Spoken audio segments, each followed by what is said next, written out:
My husband stood at the podium of his own retirement gala, looked directly at me across a ballroom filled with 180 of Houston's finest, and said, "40 years of marriage is proof that some women simply refuse to quit, even when the job stopped being rewarding decades ago." The crowd laughed. My hands went numb beneath the white linen tablecloth. Franklin Mercer smiled at me like I was a punchline. He had been rehearsing for years. What he didn't know was that the USB drive tucked inside my evening clutch contained every lie he had ever whispered to another woman. And in less than 10 minutes, the projection screen behind his silver head was going to show all 180 guests exactly who Franklin Mercer really was. If you have ever been made to feel invisible by someone who swore to love you, I want you to tell me in the comments, where are you watching from tonight and what time is it there? I read every single comment, because stories like this remind me that no woman should ever apologize for refusing to disappear. And if emotional stories about strength, truth, and reclaiming your life means something to you, please like and subscribe so we can walk through this journey together. People used to say Franklin and I were the kind of couple that made you believe in forever.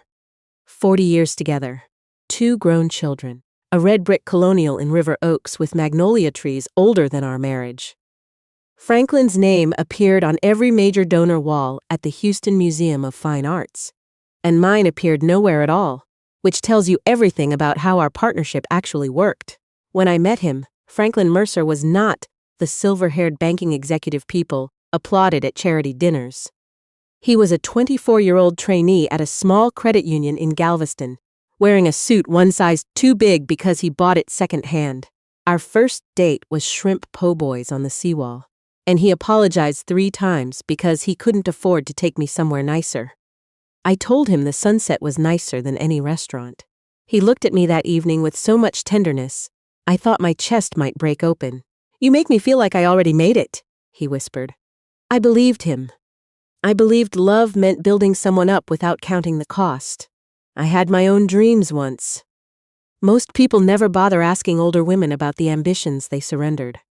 I wanted to become a hospital administrator. I was studying health sciences at Prairie View when Franklin got offered a management position in Houston. "Just 2 years," he promised. "Then it's your turn." 2 years became 4, then 10, then a lifetime. I stayed home with our children. I organized his networking dinners, ironed his shirts before dawn, drove his mother to dialysis 3 times a week for 5 years, while Franklin traveled to conferences in cities he never invited me to. When he forgot our anniversary, I told the kids their father was building a future for us. When he stopped asking about my day, I told myself successful men carry heavy burdens. When he corrected my grammar in front of dinner guests, because I said supposedly instead of supposedly, I laughed along because that is what women of my generation learned to do. Protect the marriage. Protect the man. Even when nobody protects you. The strange thing about sacrifice is that people admire it while it serves them. Once your sacrifices become expected, they become invisible, and eventually, so do you. Franklin's rise at the bank happened gradually, then suddenly. Regional manager became senior, vice president became executive director. His face appeared in Houston Business Journal profiles. City councilman shook his hand at fundraisers. And, every year, Franklin became more polished, more expensive, more admired, while I became quieter, not physically smaller, emotionally. There were moments I tried to ignore the shift, like the time he introduced me to a table of investors simply as my wife, Alma, instead of the way he used to. The woman who held everything together while I figured myself out. Or the evening I suggested a weekend trip to Fredericksburg, just the 2 of us, and he laughed without looking up from his phone. What would we even do out there at our age? At our age. As though growing older was something happening only to me. Men like Franklin become dangerous when the world keeps rewarding them for pretending time hasn't touched them. At 61, I had silver in my hair and reading glasses on a chain around my neck. Franklin had gray temples too, but people called him distinguished. That double standard settled into our marriage like mold behind wallpaper. Nobody wanted to look at it, but it rotted everything underneath. The first sign was not the affair. It was the silence. Franklin stopped reaching for my hand in the car. Stopped kissing me goodbye in the mornings. started locking his phone, carrying it into the bathroom, sleeping with it face down on the nightstand, like it contained state secrets. One night, I woke at 2 in the morning and found his side of the bed empty. I walked downstairs and saw him in the dark kitchen, face lit by his screen, smiling at something with a warmth I hadn't seen directed at me in years. When he noticed me standing there, his expression snapped shut like a briefcase. "You startled me." "I couldn't sleep," I said. He stood up immediately. "Try chamomile." Then he walked past me without another word. And I stood alone in that kitchen, feeling like a stranger in my own house. The changes accelerated. New suits. Expensive cologne I never chose for him. Gym membership upgraded to 5 days a week. Teeth whitening. He started trimming his beard every other day when he used to let it grow until I reminded him. I told myself I was being insecure. Aging makes everyone restless. Then one Thursday evening, I overheard him on a phone call in our bedroom. Not his professional voice. Not his tired voice. A younger voice, playful, intimate. "You're going to get me in trouble," he murmured, laughing softly. Then, if Alma ever heard this conversation, she'd lose her mind. I pressed my back against the hallway wall and stopped breathing. My first instinct wasn't anger, it was shame. Because hearing your husband joke about betraying you hurts differently than the betrayal itself.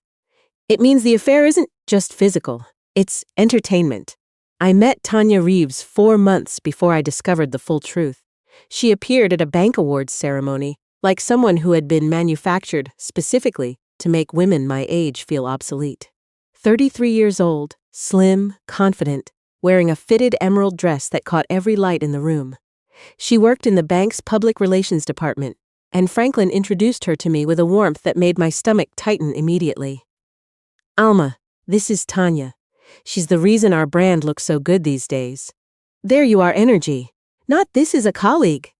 Tanya shook my hand and smiled the way women smile when they already know something you don't. "Mrs. Mercer, Franklin speaks so highly of you." The words were polite. The delivery was assessment. Women know. No matter how often the world calls us paranoid, jealous, emotional, we know when another woman is measuring us.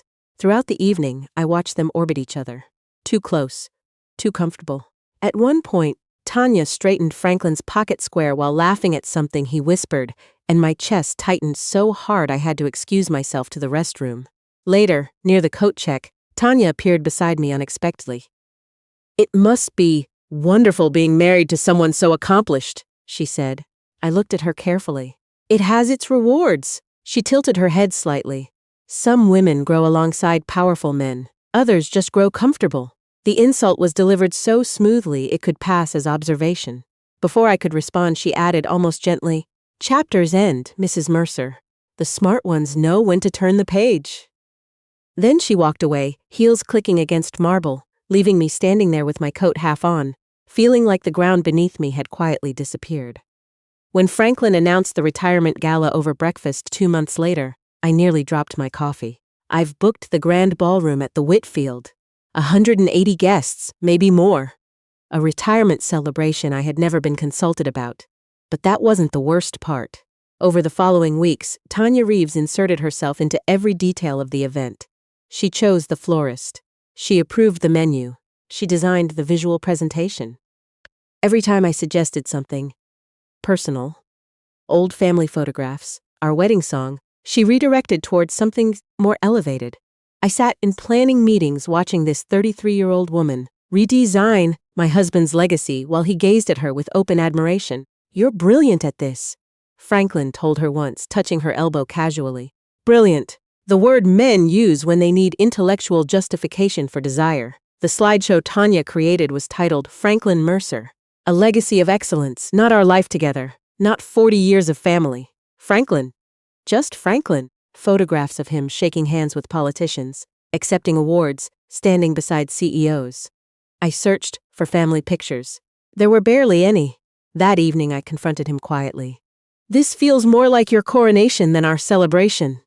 Franklin sighed like an exhausted parent. "Don't start, Alma. I'm your wife, and I'm asking you not to make this emotional." Emotional. The word he always used to dismiss my pain, as though feeling things after 40 years of marriage was a character flaw. The investigation began because of a bank statement I was never supposed to see. Franklin had always handled our finances. I trusted him completely, which is exactly how financial betrayal works. But one afternoon, a letter from an unfamiliar investment firm arrived addressed to both of us. Inside were quarterly statements showing large transfers from our joint retirement account into a holding company I had never heard of. My hands trembled so badly I had to sit down. I called my oldest friend Opal Jennings, a retired forensic auditor I hadn't spoken to in years. "Fiona," she said the moment she heard my voice. "Honey, what's wrong?" That instinct, hearing pain beneath ordinary words, nearly broke me. Within days, Opal helped me trace a financial trail that made me physically sick. Luxury dinners on nights Franklin claimed he worked late. Hotel suites booked 15 minutes from our house. Jewelry purchases I never received. And then the discovery that shattered whatever denial I had left: a lease agreement for a luxury apartment in the Montrose district. Tenant, Tanya Reeves. Emergency contact, Franklin Mercer. Paid with marital funds for 11 months. I stared at that document until my vision blurred. My husband hadn't just been cheating. He had been building a second life with money we earned together across 4 decades. The cruelty wasn't the affair. It was the architecture of it. Planned, financed, sustained, while he kissed my forehead every morning and asked if I wanted skim milk or whole. I hired a private investigator named Curtis Ballard, retired Houston PD. Over 2 weeks, Curtis documented everything. Photographs of Franklin and Tanya leaving restaurants hand in hand. Franklin kissing her forehead outside a wine bar. Tanya laughing in the passenger seat of his car. And the photograph that destroyed me. Franklin standing outside Brennan's, the restaurant where he proposed to me 41 years ago, his arm around Tanya's waist, looking at her with the exact expression he once reserved for me. He took her to our place. Some betrayals are practical. That one was spiritual. When I finished crying that afternoon, something unexpected happened. I became calm, not peaceful, cold. The kind of cold that arrives after pain burns so deeply it stops feeling hot. Then Curtis called with one final detail. He had overheard Franklin on the phone outside Tanya's apartment. "Once the retirement party's done, I'm finally free." Free. After 40 years, Franklin spoke about freedom like I was a sentence he had been serving. The hardest part was my daughter. Denise had always been Franklin's girl.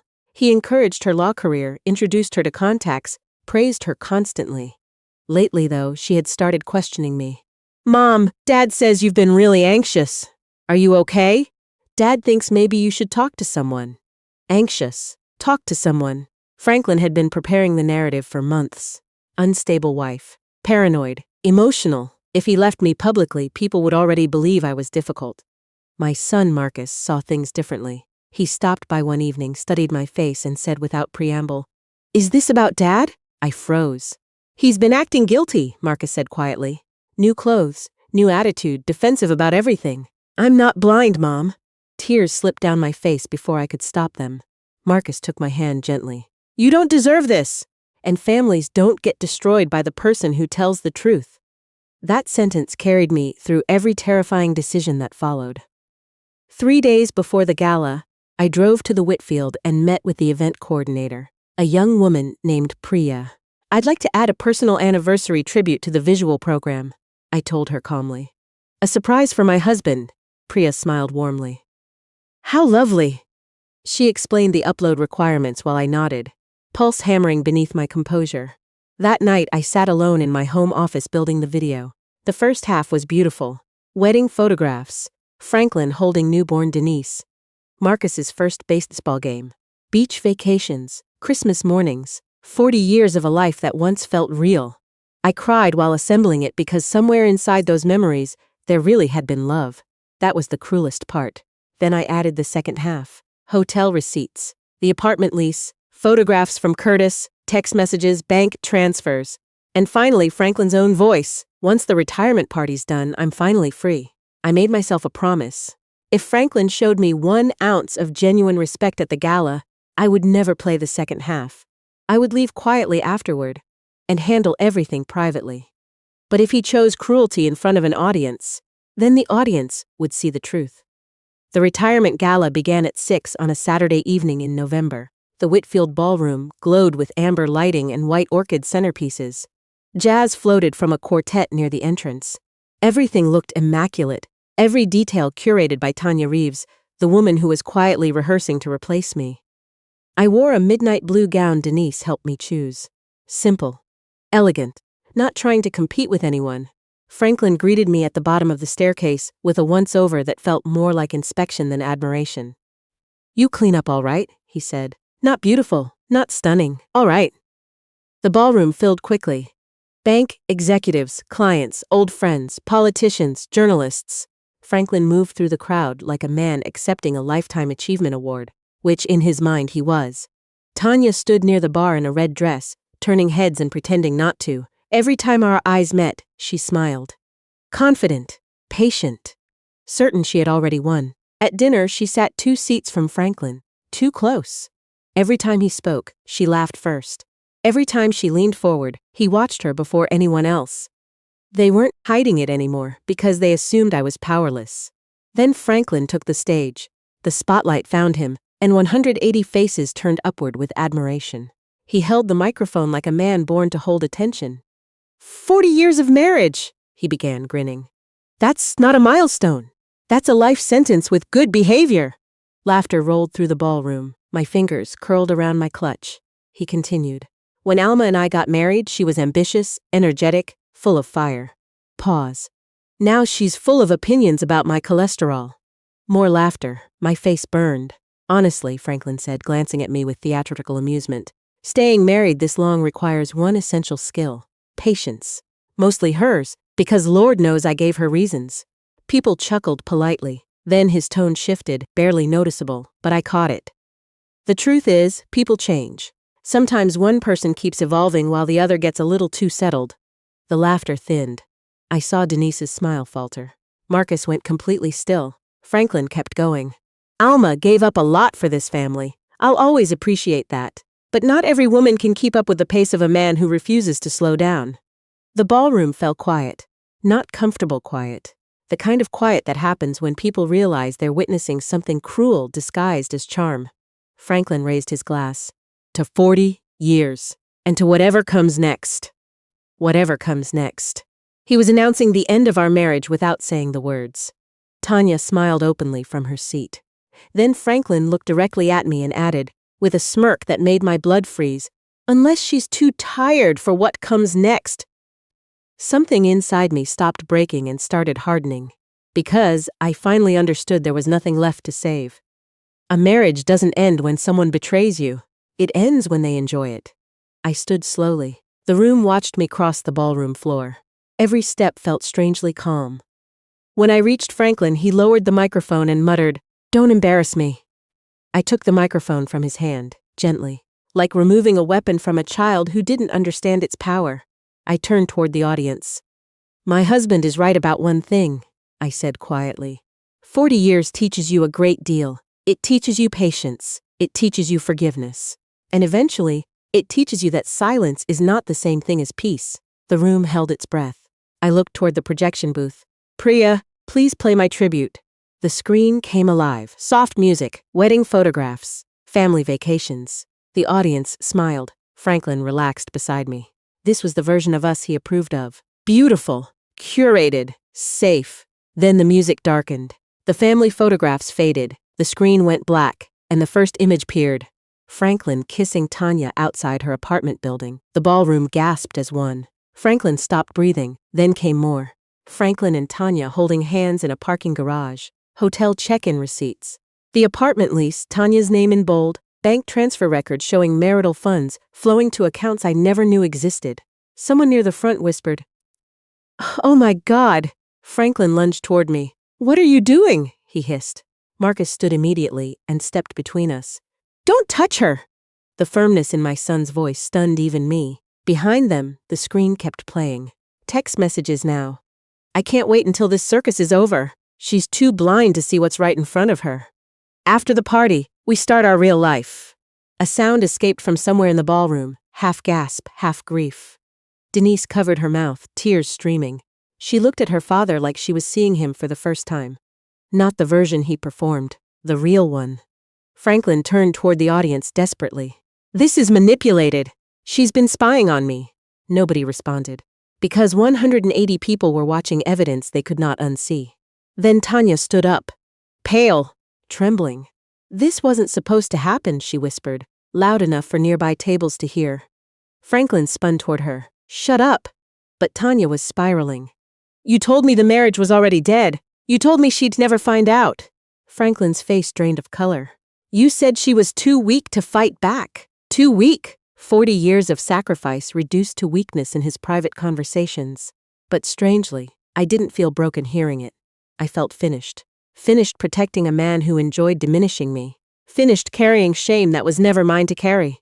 Denise stood up from her table, sobbing. "Dad, how could you?"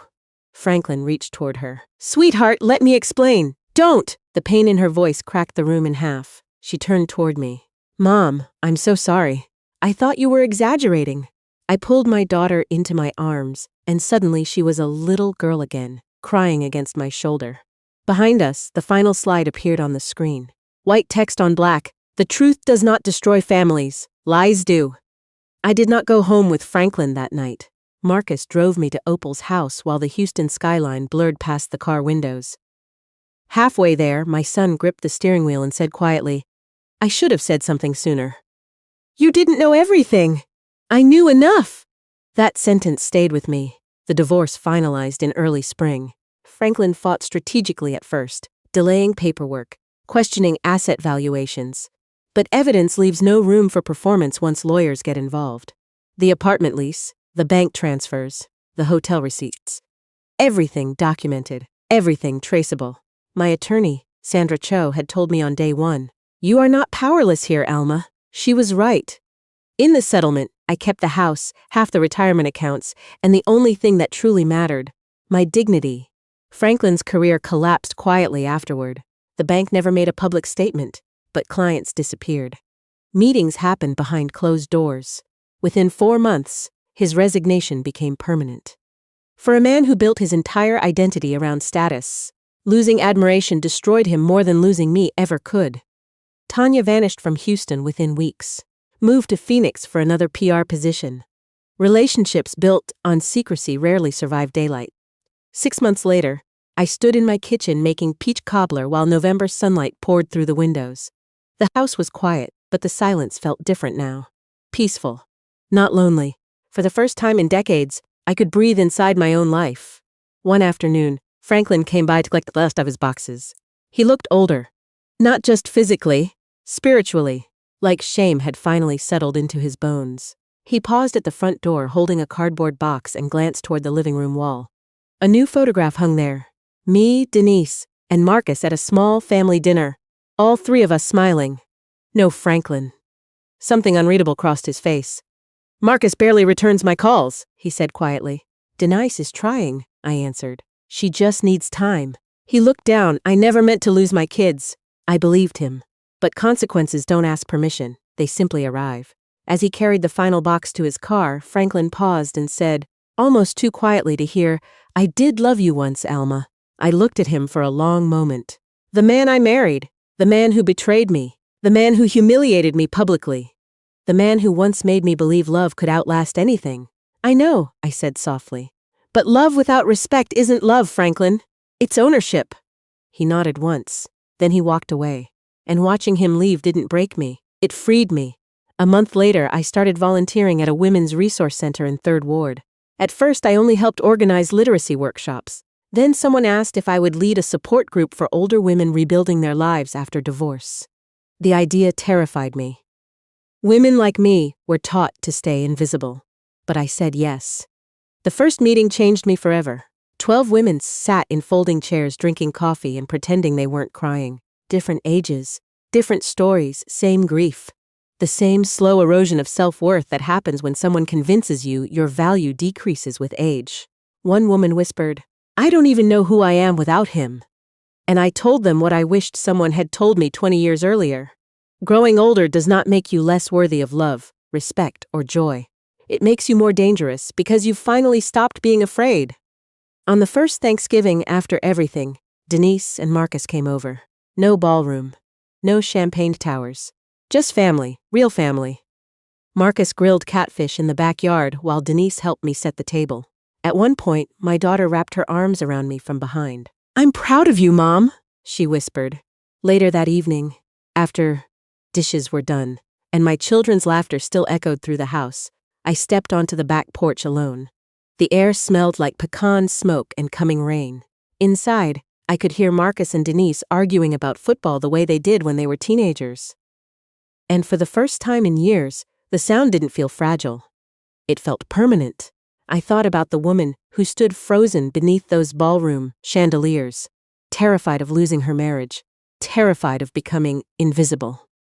She had no idea that losing the wrong person is sometimes the only way to find yourself again. People still ask me whether exposing Franklin publicly was worth it. That's the wrong question. The right question is, how long should a woman stay silent while someone dismantles her dignity behind closed doors? Because eventually, silence stops being grace. It becomes permission. And I finally stopped giving mine away.